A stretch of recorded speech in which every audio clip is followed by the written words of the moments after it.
ng barangay.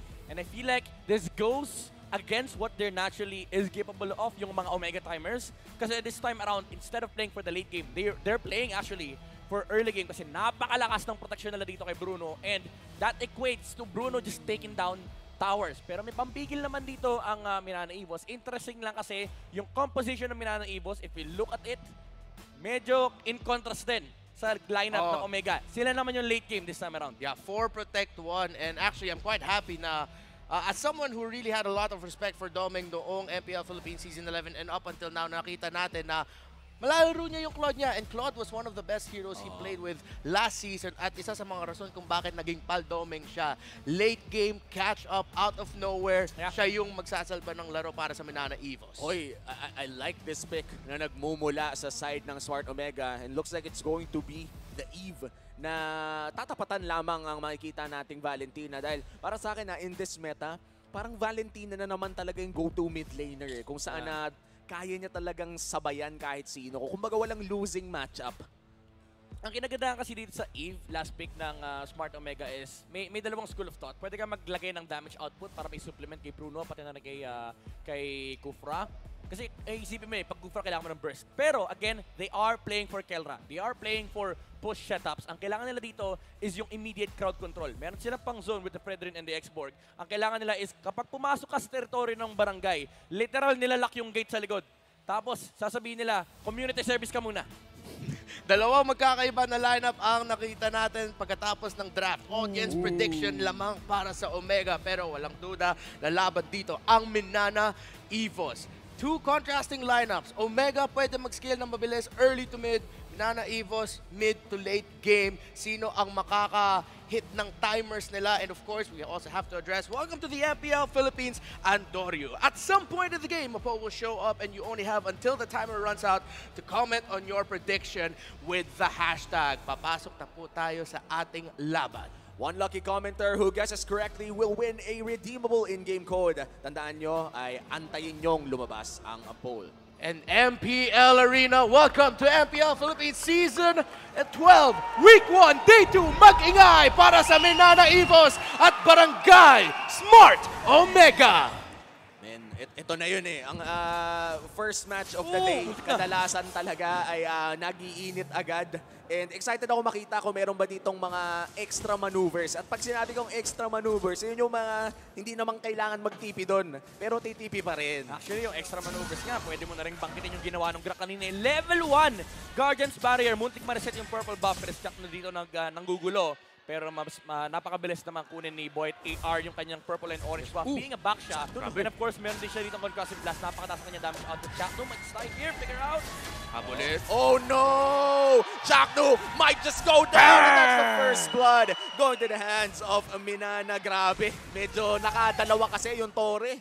Oo, at saka tama din yung ginawa doon ng Minana Evos na hinabol nila doon si Chaknu. By the way, power predictions. Who will gain more assists in this game? Chaknu or Brusco AR? Comment your answer in the live stream chat with the hashtag #SmartPowersMPLS12. Okay, sinabi natin kanina sa Minana Evos na pwede sila mid to late. Pero dahil meron silang backsha, pwede na mas mabilis yung pag-scaling dito ng Minana Evos kung maganda yung laro ng jungler nila. And kung makikita nga natin, mukhang masaya naman ang laro ni Boyet ngayon. 1-0 agad on this backsha. And ang maganda dito sa backsha, parang underrated yung snowball factor ng isang backsha. Oo. Para siyang reverse Martis. Yung Martis, kapag nakapatay ng early, sobrang sakit. Oo. Ito naman, kapag nakapatay ng early, hindi mo mapatay. C-Tram siya, C-Tram. Si Trump, binaliktad na Martis. Ang galing Oo, mo talaga. sinabi mo, reverse Martis eh. Galing, galing. Okay, Turtle, first one. Sino ata makakuha dito? Half HP on the Turtle. Lansu, pupunta dito kay Chakno pero inikutan na nga rin ni Ryota. That's going to be another kill. At mukhang ang Turtle ngayon ay sisimulin na nga rin ito. Max, Oh my goodness. hindi siya makakatakas dito. Saglitan lamang dahil si Brusco naman ngayon ang susugod kay Ryota with the last insanity as well. Minana Evos ang makakalamang 1,000 agad-agad. This is very methodical approach coming up from Minana Evos. Napakaganda ng turtle control nila. Lansu AR jumping on the back line and nandun din yung wild charge para hindi rin maka-retry si Andoryu, and this is just allowing Minana Evos to have a huge XP gap between their junglers. Level 4 pa lang si Andoryu on the Fredrin, habang level 6 naman si Baksha. And you think na parang hindi naman ganun kasama yung matchup na yan, kasi kahit behind yung Fredrin, it's still a Fredrin. Having a Baksha, in comparison with Marty, si Baksha kasi mas nakakaikot sa mapa because of the mobility. And this will just allow more space for the Claude to farm up. Habang shutdown naman nila yung window na pwedeng magamit ng Omega yung lineup nila alongside the Bruno. Mukhang magiging ultra fast dito ang scaling ng Minana Evos. Nag-double lane na nga si Domeng. Pumupunta na siya sa mid lane para mas mabilis pa yung farm niya. At feeling ko hindi nga feeling ito yung totoo. Minana Evos, nagagawa na nila yung condition na kailangan nila gawin para sa lineup nila. Yeah, gusto ko lang isingit to kasi hindi natin nakita kanina, no? Pero di ba naka-Guardian's Barrier si Brusco AR no level 1? The fact of the matter is, ginamit niya yon para ma-delay yung mid-wave at ma-push kagad ni Valentina yung wave na yun para makuha niya yung level 2. Kaya nabigyan si Chakno kanina. Kasi hindi nila in-expect na mabibehind siya sa level and lumalaban kagad yung Valentina. Misses two things. That's a flicker and the ulti as well. At mukhang naipit pa ang isa. Lansu biglang nawala. Ayoko sabihin pero nakita kasi ng lahat yun. Caught in hindi naman 4K, mga caught in 2K lang. Caught in 2K. Tsaka first time in this game na hindi ganun kaganda yung latag ng Guardian's Barrier na pasama pa yun for Lansu AR. This does mean na may retaliation ng konti for Omega. Andoryu. Chakno naghahanap ng set pero mukhang ayaw nilang saktan si Boyet. Brusco naman ata ang mapopoke lamang ng bahagya. Turtle, sisimulan na rin ng Omega. Wala pa atang laban dito, bossing. Natin. Kontrolado kanina Minana Evos pero mukhang nawawala. Naku, ayan na nga, bumawi na ata si Lansu. Pero Andoryu ngayon, tumatangke ng bawas, nangangalahati na nga rin ng buhay. Ang ganda ng real world manipulation ni Eto Max. Lansu tumudugo, pero mukhang masesecure niya ang Turtle para sa Minana Evos. Grabe si Lansu pa nga ang nakakuha ng Turtle. Minana Evos gets the second objective. Kita nyo sa screen nyo, si Doggy, nandyan, nasa crowd dito sa MPL Arena. And right now, Omega, dahan-dahan sila nakakalaban muli sa aggression ng Minana Evos, pero kontrolado pa ang Minana Evos. Huwag lang wala masyado yung control. Huwag masyado maggigil. That's gotta be a big hit for Omega kasi habang nangyari yun, hindi na nga sila nakakontest ng Turtle. Again, nagsisnowball lang yung Golden XP difference. Naka-double wave pa si Domeng AR. And yung window, again, mas mabilis sa grabe yung timing nung muntik na. Guardian's Barrier, muntik na. And ang ginagawa kasi ng Minana Evos dito, kinukuha lang nila yung atensyon nung Eve, pati na rin ng Kufra. At napakasakit na nga ni Andoryu dito. Brusco, makaka-survive naman ng honestly, magre-regen naman yan. Bakit pa natin tinitignan? Still a very close game. 2,000 pa lang ang lamang dito ng Minana Evos. So, dito naman sa Minana Evos, kita natin na maganda naman yung farm ni Domeng and mukhang pag meron silang isang ganap, meron silang sequence na gusto gawin, in sync naman yung mga galaw nila. Pero wow! Jack Mamba with a surprise! Pero hindi ata makakaisa ang Omega doon dahil may flicker pa naman si Goyong. Classic Chakno, pero dito pa rin yung real world manipulation. That was blind, by the way. Teka lang, si Lansu. Lansu, naghahanap ng away. Ryota going in with a last insanity at sumabog nga sa muka ng Minana. Brusco naman ata mabibigyan dito ni Kelra at hindi nila itutuloy. Pero tingnan mo naman si Domeng, trabaho lang, masipag na bata. Ito yung sinasabi natin kanina. Omega, this actually goes against their keys to victory kasi si Kelra, gusto nila na i-utilize pero hindi nila magamit. While Minana Evos is allowed to do what they want, yung split na ginagawa ni Domeng AR, alam niya na hindi niya kailangang sumama for two reasons. Number one, hindi pa ganun ka-capable yung Claude to main fight against sa line ng Omega. Number two, hindi niya kailangan. Kasi once na umalis yung Bruno sa lane, libre siya basagin yung towers hanggat wala nagde-defend. Pangatlong Turtle sa laro na to, sino ang makakakuha? Mukhang kailangan bumalik ni Kelra sa base muna. Lamang sa posisyon ang Omega pero mabilis na reset. Nagbabasa lang sila ng isa't isa sa positioning para sa Turtle na to. At ito yung nakita natin pag sa laro, ang daming action sa gitna ng mapa. Masaya yung gold laners kasi madalas nagpupush lang sila. Ito, tignan mo yung ginagawa ng Minana Evos dito. Wala silang pake. Doon sa Turtle. Brusco, laki mo yung sarili mo dyan. Guardian's Barrier mo. Kukontest natin pag mababa na yung buhay. Turtle, sino nga ba makakakuha nito? Retry secured para dito sa backshot. Pero biglang may sumabog doon sa kabila. And that's Goyong AR going out. Pero tignan mo yung bawas ni Domeng doon sa likod. Eto, Max malapit na mawala pero hindi rin naman mamamatay pa. And Andoryu goes down as well. Pero nakakuha din dyan ng isa. Kailangan na atang tumakas ng Minana dito. Dahil nag-iinit na si Ryota. At literal po yan nang babatoyan ng apoy. Literal na init ang binibigay dito ni Ryota para sa Omega. 3 turtles ang nakuha ng Minana Evos, pero nakita natin na dahil nga sa pag-iba ng ability kits nila, kahit medyo behind ang Omega, kaya nila pumalag. Yeah. Ang nagpahir dun sa Omega is nag-overextend ng konti si Claude. And pagbalik niya, sinalubong niya yung Fredrin, ensuring na may kill na mangyayari for the side of Smart Omega. And very important pa yung target na napatay kasi literal walang paki si Fredrin dun sa Purify ng Claude. As long as nandun siya sa harap niya, kalahati yung buhay niya, meaning maximum yung crystallized energy, maximum damage yung ampas ng Precious Wrath. Pero parang ang sakit na rin ni Doming doon, no? Mukhang kamunti Oo, ka na sakit talaga si talaga. Etomax.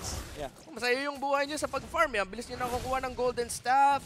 Isa lang yung death niya doon. So, at this point, expect talaga na pag pumasok dito si Domeng, ang sakit na ng Blazing Duet ng isang Claude. Conceal play nagmumula dito sa Omega. Pero sino nga ba ang mahuhuli nila? Naamoy naman ata ni Boyet at narinig din yung nag-stretching. But this will be a free turret para sa side ng Omega. Grabe yung gold lead natin, hindi masyadong gumagalaw. I think medyo obvious din yung conceal plane din, knowing na wala nagpupush siya mid and wala rin nag-defense may top lane. So probably sabi ng Minana Evos may tatlong heroes sa may bottom lane. And again, yung ginagawa ni Doming dito, this just puts so much pressure on the opposite side of the map. Kapag tinignan mo yung laro ng Minana Evos, laging nasa opposite side si Doming AR kasi meron silang backshay. Aabot at aabot sila doon sa Turtle or Lord. And ang kailangan lang nilang gawin is i-make sure na yung vision ay nakokontrol nila and hindi sila naaabot ng Omega. And allowed sila gawin yon kasi ang huli lang talaga ng Omega dito is yung Kufra. Every time na nawawala yung Kufra, relax din talaga ang Minana Evos. Hindi sila umaabante ng very aggressive sa mga bushes kasi again, yung Omega, parang yung Minana Evos, sinasabi nila sa Omega, kayo mag-start yan, aabot kami dyan. Tingnan mo yung spacing sa mapa ng Minana Evos. Layo pa dito si Domeng. Nang-umpisa nila, nire-rush ata ng Omega. Chaknu, looking for the set, nakahanap ng isa, pero mukhang may babagsak agad. Wala na agad si Lanzo at kalahati ng aboy ng Lord. But with the ultimate as well at nauubos na ata ang barangay. Kelra is down. At si Chaknu ngayon nagse-stretching ulit. Di tatama dito kay Doming at si Doming ay nakaka-free hit lamang. Look at the Doming surprise. Ito na nga ata ang Pal-Doming comeback. Domeng Nation! Akala na ng Omega sa kanila yung Lord, pero Minana Evos sabi nila, boost yan, sa amin yan. Pero tignan natin kung makakahanap pa ng espasyo dito ang Omega para i-contest ang Lord na to. At ito na nga yung kinikwento ko sa inyo kanina, pumupronta si Doming inside that Lord pit. Malapit na rin mawala ang Firaga armor dito ni Ryota. It is a 3v3. Papasok sa isa. And here comes the Blazing Duet once again. Doming AR, nakuha si Andoryu. At mukhang yan na nga ata ang Lord para sa Minana Evos. This is just a very perfect execution of the Lord Dance coming up from Minana Evos. And napakaganda rin ng utilization ng Claude, by the way. Hindi sila nagmamadali. Even though nanalo sila sa team fight, buhay pa si Andoryu. And nakikita din ni Bruce kung sabi, nare-report niya sa mga teammates niya, par, anong kapal nung crystallized energy, par. Kapag ginamit niya yung ulti retribution, kanya yan, par. Hintayin natin, makipaglaro tayo. And nung lumabit si Andoryu, unfortunately, nandun na rin si Lanzo AR. Nung nakita nila yung Fredrin, hinarangan ni Brusco yung likuran.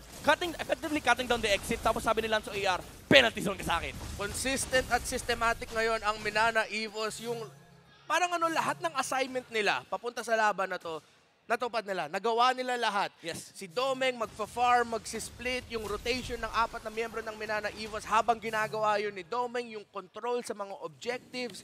It's, again, a pleasant thing to see.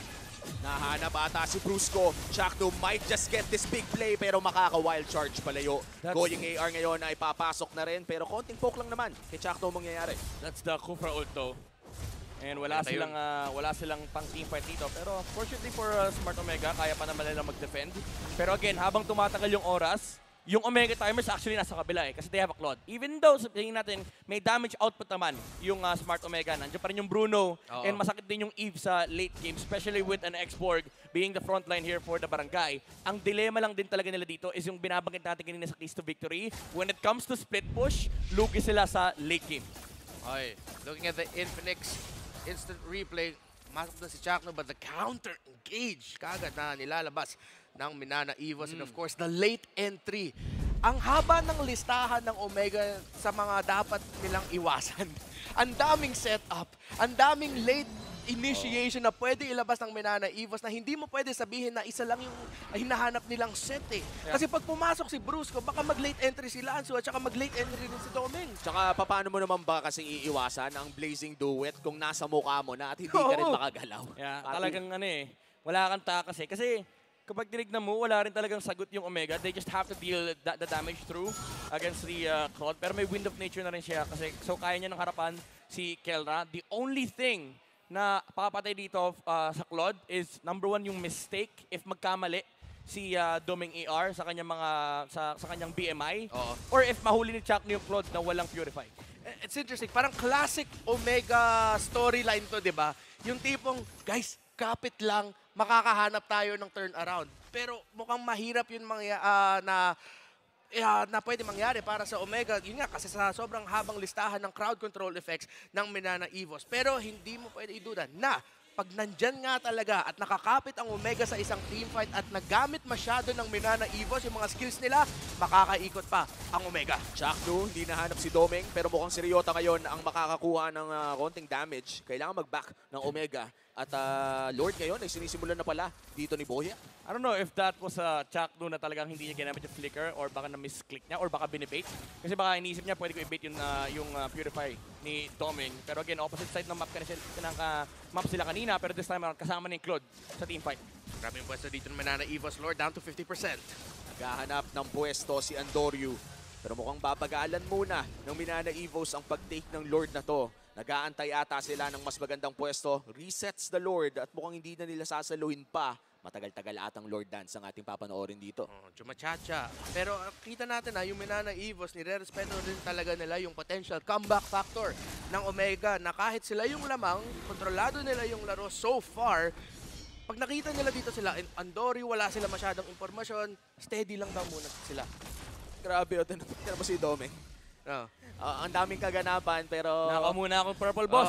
umaasi muna ako. Objective din naman to. Iniwan po yung maliit. Grabe. Grabe. Kaya nga siya paldoming eh. Grabe. Sabi niyo, ayun, iniwan yung maliit.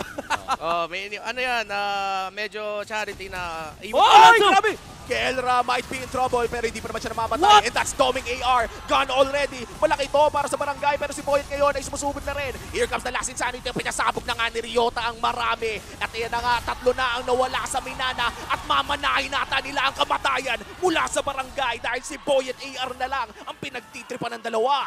Pinag-usapan nga lang natin, Boyet kumakapit, hinahabol. Brusco na hulin ng Omega. Boyet na lang naiwan. 3 laban sa 1. Kumakapit, malala. Ryota nakagante with the last insanity. Ang sabi niya kanina sa pregame ay 2-0 to. Pero malapit na mabuhay si Doming. Malapit na mabuhay si Lanzu. Ito na ba ang milagro na hinahanap ng Minana? May minions, may minions. May minions na. Wow! We were just talking about it. Pag hindi nag-ingat ang Minana Evos, masyado nila ginamit yung skills nila at hindi perfecto yung initiation, makakahanap ng turnaround ang Omega. Ito yung sinasabi natin kanina, Etomax tsaka si Kelra, meron silang damage output. I feel like binate ni Doming AR yung hits coming out from Kelra. Hindi niya kagad pin-up yung Wind of Nature, but he suffered the loss. Kasi nung mababa na yung HP niya, hindi naman na si Kelra yung finishing blow. Si Etomax na. And wow, grabe yung pinakita ng Omega doon. At parang ganun lang, yung 4K gold league tumalon. Pabalik sa kanila, 2,000 na. Looking at the items, Wind of Nature for both marksmen. Rose Gold Meteor, of course, binuo dyan ni Kelra para hindi siya makakuha ng damage masyado. Galing kay Goyong na kailangan na rin respetuhin. Damage output ng isang Valentina. Hinintay na lang yung isa pang magandang damage item para sa kanya. Sobrang ganda ng blade armor from the export. This just means na hindi pwede na basta-basta i-free hit ni Doming AR para ma-poke down yung Feraga armor, yung export. So this does give a lot of options for Omega. Big team fight. Chakno, nag-stretching lamang. Pero ito na ata ang push na inaabangan ng barangay. Tatapusin na kaya nila ito. Brusco, saktuhang pagpwesto lamang. Mabubura ang Lord ni Minana Evos with a great defense. Kulang pa sa minion waves. Kailangan pa nila mag-clear ng Torre doon sa mga side lanes. Dalawang Torre pa nga doon sa taas pero mabilis matutumba yun. So Doming. Wala namang tao dito for Omega. Again, that was just a either a crucial misplay from the Claude or napakaganda rin ng micro na ginawa ng Omega versus Doming. This puts them in a very good spot. At naggantihan na nga ang dalawang real world manipulation. Hindi pa nagkakaabotan, no? Parang Perfect squares. Perfect square. Perfect Dami. squares. Minsan, kailangan na lang talaga natin tumingin kung kaninong real-world manipulation yung nakalapag. Sobrang dami namang pera ni Ryota. 2 item under 1 minute. Kung ano, 405 so far. Perfect game para sa export. May gustong patunahin si Ryota eh. Ang yaman. Ang yaman ni Atoy R. Na-call out kasi kanina. Oo. Nung pre-game, sinabi ba naman na malakas sana yung Smart Omega kung kaso nandun daw si Ryota?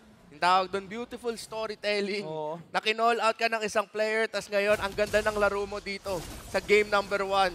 Omega ngayon ang lamang pagkatapos ng magandang, sabihin natin, first 13 to 14, 15 minutes ng laro galing sa Minana Evos na nakita natin na bura in one false engage.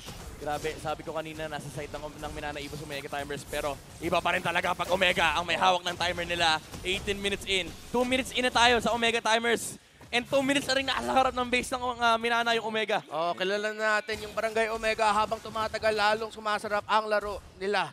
At ngayon, ang sarap ng buhay nila ngayon dahil sobrang lamang na nila. Nababaliktad talaga ng Omega ang mga ganong klaseng team fight. Pero ngayon, mukhang makakalbo na ang base ng Minana Evos. Wow. Omega, kumatok lang, nawasak na ang tatlo. Heartbreaking for Minana Evos fans. Sobrang na-turn around yung laro. Pero again, kung nakita natin, one wrong engage galing sa Minana Evos, naikot yung laban, pabor para sa Omega. One really good engage galing sa Minana Evos. Kaya rin nila ikot yung laban ulit. Oo. Honestly, they need to play the split push right now. Hindi rin ganun ka-confident na ilagay. Naku, no, na-regen pa niya. Grabe. Oh, sip. Kailangan respetuhin si Baldoming. Oh, sip HP. Grabe, ang bilis na wala ang HP dito ni Jack Mamba. Sabi kasi ni Doming, ito walang blade armor. Wala. Pero masaya doon ang Omega na hindi nawala yung immortality niya. Ryota, munti ka rin nawala doon pero makaka-regen siya. Omega lamang dito sa Lord. Nabalik pa ang Firaga Armor, kamuntikan na. Pero concealed play, nagmumula dito kay Chakno. Si Brusco ata ang tanging makikita. Boyet, dumadriving lang Chakno, naman na doon. Pero si Chakno ata, delikado. Goyong, oh! Last insanity na gamit na rin at may penalty zone doon sa loob. Oh, ng Kelra! Pero Kelra is down. Wala na ang gold standard para sa barangay. At si Andorio ngayon ay napaulti na rin. May stun din naman gagaling dito kay Brusco. At mukhang kontrolado na ng Minana. Si Doming pa ang nasa loob. At sa Lord secured para sa side ng Minana. At tatakas na ang barangay. Ryota might just get his first death of the game pero hindi. 4 ang survivor ng Omega pero Lord ang mapupunta sa Minana. Grabe sila. So, ito yung ito yung literal focus sa goal eh. Wala siyang pakialam kung mamatay siya. Napakaganda nung paggamit ng penalty zone into flicker. Naabot niya si Kelra. He was forced to purify. He was forced to dash away. Kaya nasara ni Go yung AR yung gap.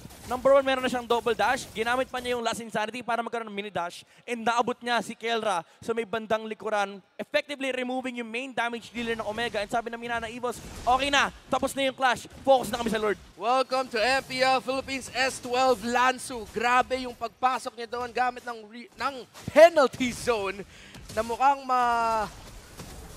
Grabe.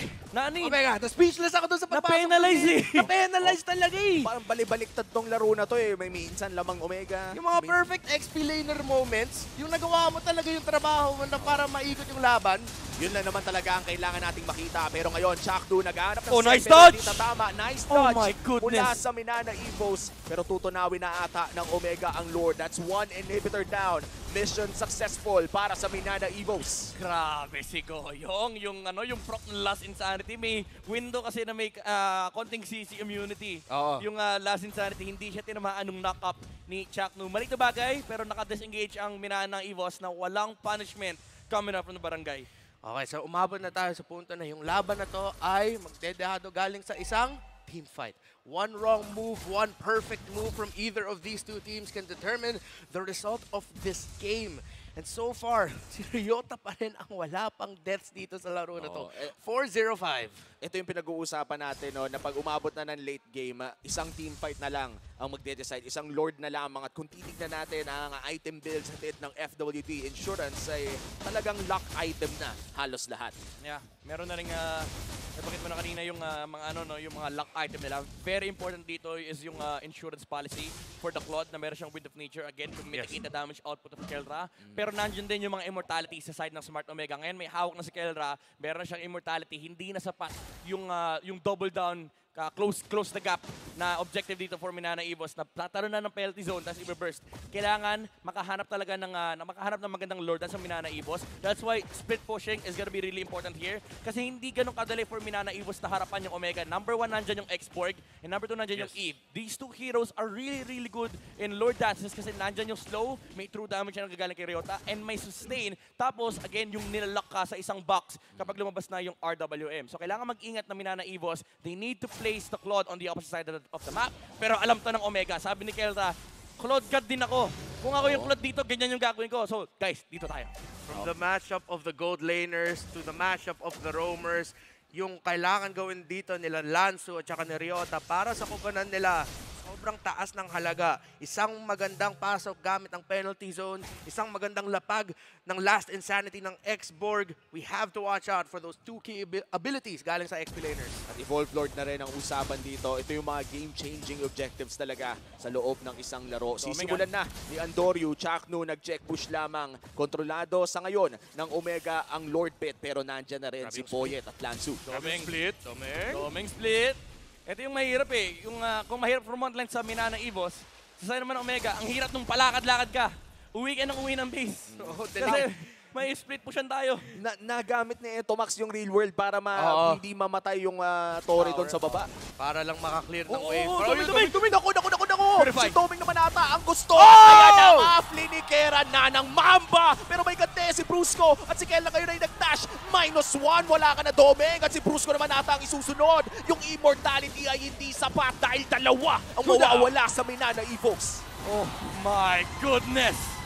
At itutuloy pa nga ata nila dito si Ryota. Nice penalty zone mula dito kay Lanzu. At si Andoryu Andoryu ngayon, siya naman ata ang igagante pero tatakas na. Dahil nandito na ang tanod, nandito na si Etomax. 5 versus 3. Tatlong miyembro na lang ng Minana Evos. Sapat ba yung wave clear? Sapat ba yung damage? Makakadepensa pa sila! Mag-iingay na ba ang barangay? Ryota looking for that damage. Pero ngayon si Goyong, saktong depensa lamang. Last Insanity na gamit Andoryu with Appraiser Slap.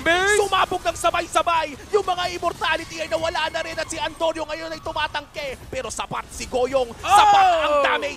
At kailangan niyang tumakas, may immortality pa siya. At ayan na nga, mapapap na rin. Lanzo AR, naghahanap pa rin sila ng angulo para matapos pero hindi nila matapos to. Ayaw pa umalis dito ng barangay Omega. Minana Evos, kumakapit pa sila para sa depensa. Goyong AR looking for the big ultimate. Unstoppable na si Ryota. Nagalit kasi nung pregame. Grabe, sabi na ng Omega, ang tagal na natin dito! Ang tagal na natin dito! Yung minion waves, ayaw sumabay masyado. Uwi muna tayo. Punta tayo sa Lord. Grabe yung depensa ng Minana Evos. Oh, they wanna take the Lord. They can't take the Lord kasi buhay yung jungler ng Minana Evos. Samantalang patay din si Andoryu. This does give Minana Evos the advantage, however, kasi buhay yung Baxia at buhay yung Claude. Gusto ko lang balikan yung kill kanina kay Chaknu. Binato niya yung tissue paper para mag-proc yung quantum charge. Kaya naabot niya ng Tyrant's Rage Flicker yung Claude. What a play by the mom. Ito naman! Chaknu with the setup at hindi na nakagalaw si Goyong. Ganun kabilis yung nangyari para sa barangay at ngayon 4v4 na. Problema kasi yun 4v5 kanina. In-equalize lang ni Chaknu. Oh my goodness, grabe yung mga outplays dito. Chak Mamba, nakakadalawa na siya sa trait. Even though nakapag-defend yung Minana Evos, again, yung mga jumps ni Chaknu, he still has a flicker by the way. After nitong Lord Take na to, which will spawn in 30 seconds, mabubuhay naman si Lanzo at si Goyong after that. Pero kailangan nila mag-ready kasi again, may flicker play coming out from Chaknu. Take a moment to breathe and take it all in. Unang laban pa lang para sa araw na to. Uy, ginamit dito ni Brosco. Ultimate niya makakatakas. Alright. Hingang onti lang para sa dalawang kupanan na to. Hindi pa tapos. Almost 27 minutes. Tatapusin na nila anong hindi pa tapos. Si Lanzo naman ata makakapasok mo na ng penalty zone. Pero babagsak na rin siya. That's 1 kill for Kelra. At 3v5 scenario makikita natin dito sa loob ng base ng Minana Evos. Tatapusin na ba dito ng Omega? Malayo pa ang Lord. Si Poyet ay kailangan na mag-back. Si Doming, delikado dito pero BM ay papabalik. God, 5v3 makaka-clear ba dito? Yung Claude tatapusin na ata pero may BM ay pa-Appraiser Shot. Hindi tatama kay Poyet ay AR lamang at si Goyong ay papasok na rin with the Last Insanity pero kalimutan mo na lahat ng yon dahil Omega ang Game 1 winners! 27-11. Ganon katagal ang unang laro sa araw na to. Barangay Omega walks away with a victory, but are you not entertained? This winning moment is brought to you by our official sponsor, FWD Life Insurance, Smart Omega, at ang Minana Evos pinakita ang mas pinaslakas na laro dito sa Season 12, dito sa Day 2 ng Week 1. Game 1 pa lang, tumatayo na! Oo. Yan ang gusto ko! Woo! Ngayon lang ako nakakita Wow! Ngayon lang ako nakakita ng taong win condition. May insurance policy yung Smart Omega. Anong Purify? Jack Mamba! Mukhang gusto pa natin huminga kanina eh. Okay. Tapos biglang sabi, Ito na! Gusto ko rin magbigay ng props dito kay Andorio sa ginawa niya doon sa hinto ng wave clear ni Domeng. Yung knock-up, yung taunt na nilabas ng bagong jungler ng Smart Omega, yung Fredrin, para mahinto yung Blazing to Wet wave clear ni Domeng. Sobrang crucial yun sa depensa, sa opensa ng Omega. Nag-alagrak. Nag-alagrak, si Andorio. Sabi niya, wala akong wild charge pero pwede na to. Sinuntok yung klot, tapos inangat eh.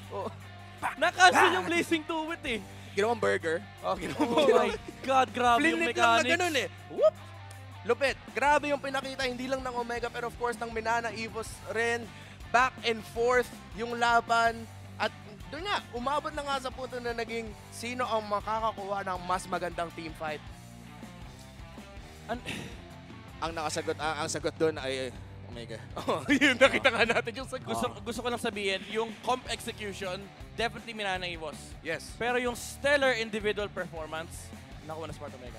Wow. Welcome back to the MPL Philippines. Jack Mamba. Welcome back to playing Ito Max. Really great performance as well. And of course, mukhang sobrang komportable ni Atoy Ardon sa XP lane. Oo, ang ganda ng ginawa ni Ryota doon. No? Very safe, pero alam mo yung tama yung risks na kinukuha niya. Mga smart risks yung mga kinukuha ni Ryota doon. Pero ang gusto ko talagang i-highlight dito, men, yung ginawa ni Etomax doon sa baba.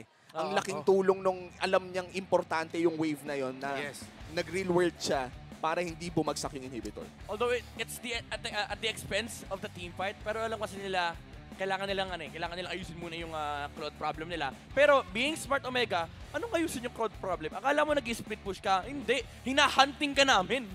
Oh, yun nga yung nakakasurpresa eh. Minsan, sa mga sitwasyon na ganun, alam natin na the usual thing is nakapwesto yung mga roamer, yung kalaban mo na team sa Lord. Kasi nandun na yung Lord eh.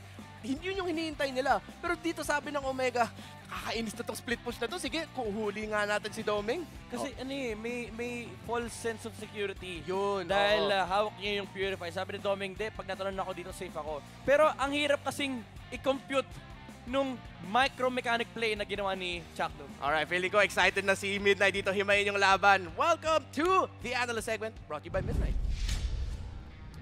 Kakaiba ang init na dala sa atin ng Minana Evos at Barangay Omega. Game number 1 pa lang pero nagpakita na ng insane macro gameplay ang Minana Evos at insane micro gameplay naman from the side of Smart Omega. Nakita natin kanina na hawak ng Minana Evos yung majority nung early to mid game. Kahit ngayon late game, nakikita natin parang nahihirapan yung Smart Omega. But at the end of the day, it was the individual decision makings of the players that allowed Smart Omega to kind of take over in this game. Pero ang MVP dito sa game number 1 is none other than Atoy R. Hawak niya ang kanyang X-Borg 506. Didn't die in that game. And ang gusto kong i-highlight dito is yung kanyang adjustment. Normal na bumibili ng SQN1 sa X-Borg. Alam niya ng mga prominent explainers kasi habol mo rito yung slow na nabanggit natin kanina na nagka-coincide with the Eve pick ng Smart Omega. Pero siya kasi yung pinakamatinding frontliner na hindi kayang labanan ng Minana Evos. Even though sabihin natin merong ang poke damage na nanggagaling mula kay Claude, yung kanyang pag-purchase ng Blade Armor made him untouchable from Minana Evos. Although nabibigay niya yung Last Insanity dito kay Goyong AR, ang kailangan lang kasing isipin dito ni Ryota is i-make sure din niya na yung gamit ng Last Insanity niya towards the backline is gonna prevent Minana Evos from dealing further damage over Smart Omega. Perfect record siya dito, 506. Yung kanyang uptime, him being alive 100% in this game is what allowed Omega to be able to pull off this kind of comeback. Kasi siya din talaga yung additional front line for the Fredrin para makahanap din ng playmaking room dito si Kelra. Pero Minana Evos, they did a fantastic job on the early game. Again, sinasacrifice nila minsan si Lanzo AR for the benefit of getting vision and again yung catch dito kay Kelra para ma-close nila yung gap para mapatay nila yung Claude. Kasi again, may certain advantage na hawak ang Minana Evos dito sa kanilang composition. Once na ma-close na yung gap, may enough damage output sila para patayin si Kelra. Pero ito yung crucial moment, 15 minutes in, na nahuli dito si Doming AR. Hindi niya ginamit kagad yung kanyang Wind of Nature, napababa yung kanyang buhay, and naging enough yung kanyang HP bar for Etomax to take him down. Ito yung number 1 false sense of security dito na na-experience ni Claude. And sumunod dito yung huli ni Chuck Mamba. Again, hindi mo na makakalculate to. Talagang si Chuck Nu, signature play niya to. Omega, akala ni Doming AR na makakapag-split po siya, meron siyang Purify, hindi siya basta-basta mahuhuli, pero tinapon yung tissue paper, prinok yung Quantum Charge, and ginamit yung kanyang Flicker ulti para mahuli yung Claude. These plays are what allowed Smart Omega, again, to have this kind of fantastic comeback against Minana Evos. Gusto ko na din i-highlight dito si Kelra at si Ryota. Ang daming beses nila nagpalit ng item actually. At one point, bumili ng Bloodless Axe si Ryota, binenta niya, sabi niya hindi niya trip. Bumili siya ng War Axe. Si Kelra dito, bumiling Athena at one point, sabi niya, ayoko na mamatay, bibilang ko Athena, bibilang ko Immortality, bibilang ko Rose Gold. Pero after mamatay yung mga proper heroes on the side of Minana, nung wala na rin si Doming AR, wala na si Lanzu, wala na si Goyong, doon na siya nag-full damage build. And again, saksakan ng daming damage ang Bruno. Hindi yan tulad ng ibang marksman. Pagdating late game, ay medyo nagpo-fall down yung kanyang damage. Bruno deals a lot of damage, especially naka-assassin emblem pa siya rito. And yung tenacity, yung konting survivability versus these pokes and burst damage coming up from Minana Evos, crucial yan. Kasi kahit sabihin natin he is sitting at 1 or 5% HP, as long as mga